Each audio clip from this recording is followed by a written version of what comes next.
Hey guys, this is Ms. Hurst coming at you with another quick tech tutorial.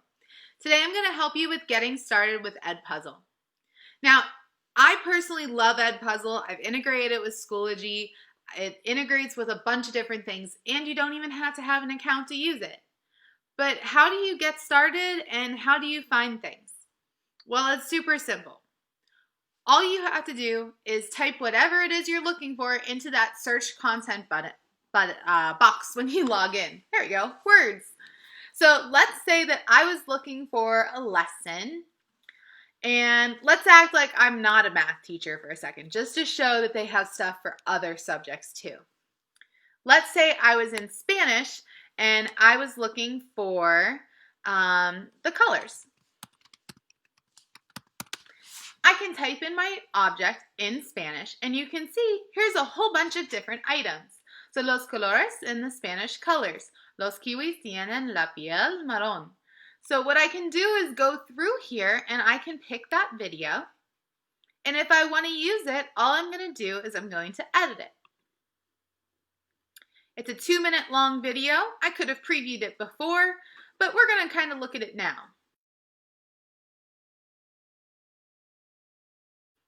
If I hit play,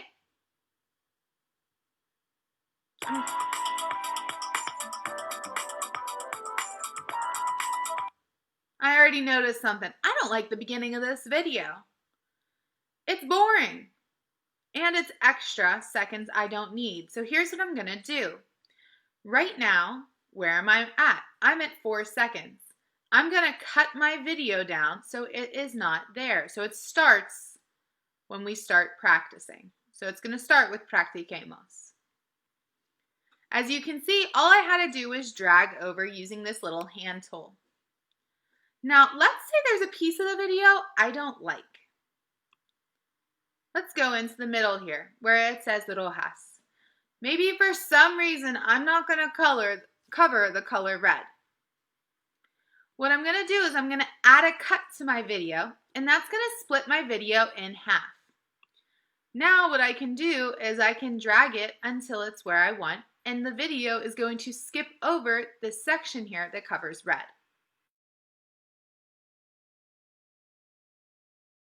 Now I'm going to go to Voiceover. If I didn't like the way the person said the words as they were going through this video, I could start a recording here and do my own voice for it. So all you have to do for that is hit start recording. It's going to ask you what you want to use, so I'm going to hit allow. And it's currently recording me. So, moradas.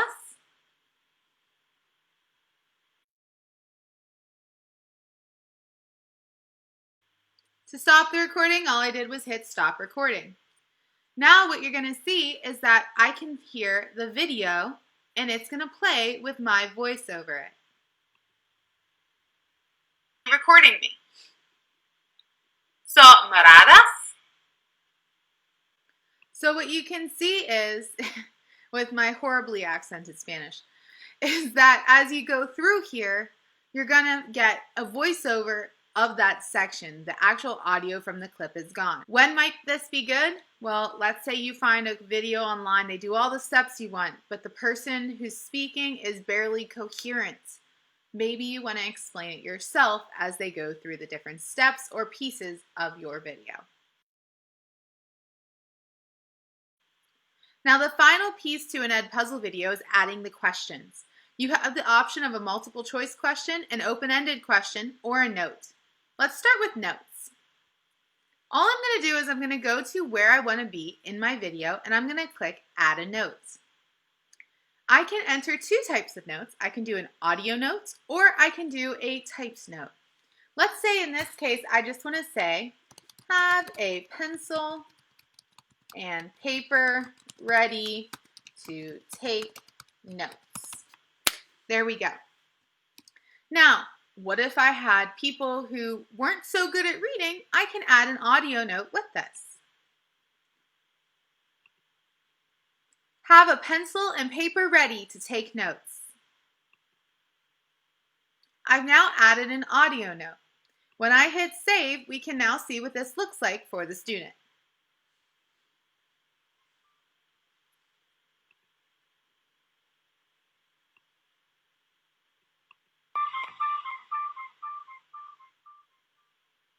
As you can see, my video has now stopped. I can't move on until I address this thing that just popped up on the right. It says, have a pencil and paper ready to take notes.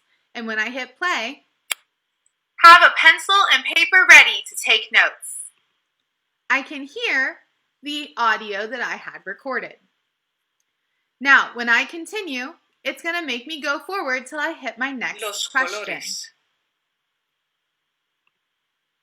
Here, you can see that they noted that when I had one item, it was singular. If I go to this particular question, it was also a note. Well, what if I had already taught something before and I wanted to see if they remembered it? So let's see. Maybe we should add a multiple choice question here.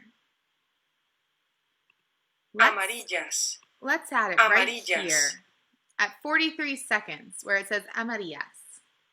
And I want to say,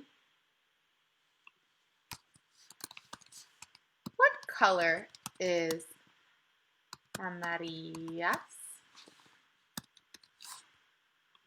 Is it yellow? And you'll notice that one happens to have that check mark next to it, which means it's the correct answer. But I could also mark it with an X. Or is it brown? And let's add another one and call it lemon for fun. Now, one of the details you need to know here is that when you set up these answers, they do not change order as they go through. However, one of the things you can do is add feedback. So when you hit that feedback button, you can type in, oh, good, you did it correctly.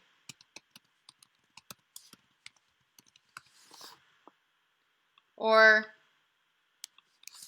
go back and watch the video.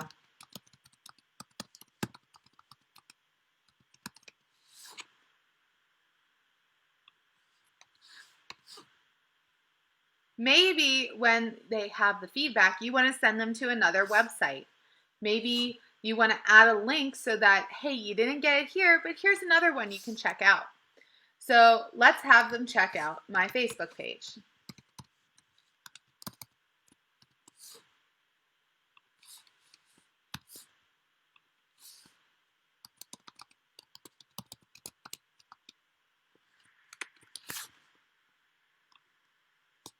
And what you can see is this is now a hyperlink, and you can just click on it to get where you need to go. So I have my question. I have feedback for each item. My math people, you'll notice that f of x there. You know that's going to give us that lovely LaTeX editor so that we can add equations if we want to. Of course, you can also add a picture. And hit save. Now that we've done that, it's going to stop my video and make me answer these items. All right, the last thing that we have is a free response question. So I'm just going to go here towards the end of my video, and I'm going to add an open-ended question. Whatever you type is whatever you want. So what did you think of this video is one of my favorites.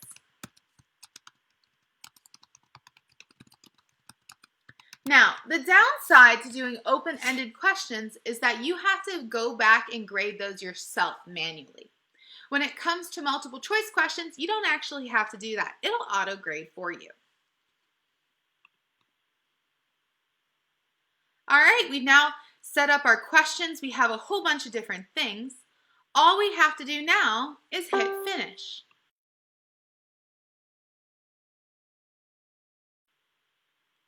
When you hit finish, it's going to have your whole video here. You can play it the full way through. And you can assign it to a class, edit it some more, copy it, or delete it altogether. Let's say I wanted to assign it. Now, I have my classes synced with Schoology, so I would be setting it up there. But I want to share this with somebody else, someone who's not on my Schoology. What I'm going to do is go to public links, and I'm just going to copy that copy link and be able to send it. Or if I wanted to put it inside of a web page, I would use the embedded code. I can change the size of the video so that it's bigger so that they can see everything. And I'm still going to be able to go in and see how they've done. Once you've assigned a video or set it up for use, there's a lot of different things you can do. Let's see what it looks like after you've done a video. If I go to my gradebook, I can see all of my students and how they've done on all of my assignments. I can see what portion of the videos they watched, and I can see what they scored. So let's check out this geometric transformations video. As you can see here, I had students go in, but they didn't watch everything. They haven't gotten to the video yet. Down here, you can see that I have students who have watched the whole video, and they've answered questions 90 out of 100 up to 100 out of 100.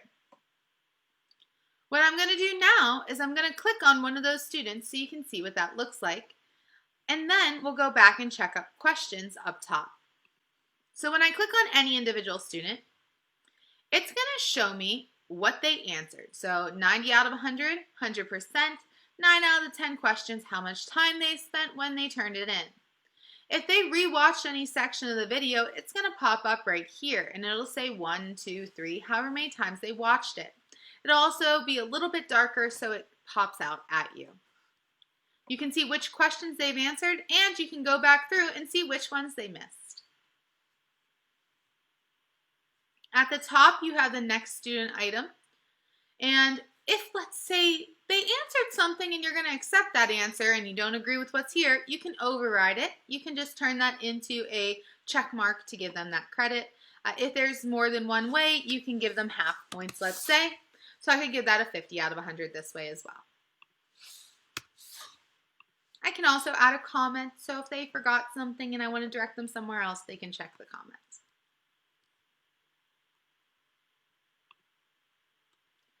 Back here, I can also see the questions out of everybody by going through and clicking through. So you can see the number one question my class missed here was, what is a polygon? Then we had their multiple choice questions as they went through and how everybody did on those. Here's another one that they struggled with. What is this an example of? A reflection, a rotation, or a translation? So in this case, it's a rotation. But maybe they were struggling. Maybe I came up with something. This is a great way to figure out if you had an error in your answer key. All right, so we've gone through and we've seen all the different features that we have here. I can always do a live lesson if I want to. And I can go through and do a whole bunch of other stuff as well. We'll get to that later. If you want a more advanced session, it's really easy because EdPuzzle has some fantastic tutorials. Here's how you get to them. Click the picture in the top right where your name will pop up, your profile. Scroll down to where it says certifications. When you go to certifications, it lets you pick student or teacher. If I go to teacher, time frame to do it.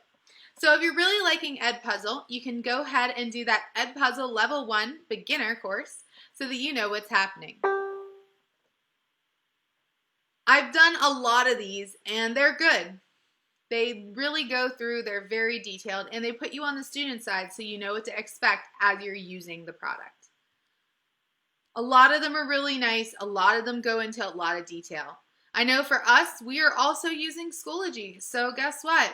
They have a lovely tutorial here on how to use Schoology. They also have Canvas, other tech integration, Google Classroom. So if there's something that you need to look at or get some help with, you can do that here. So guys, I hope this video was helpful and I hope you enjoyed it. Have a great day. Bye-bye.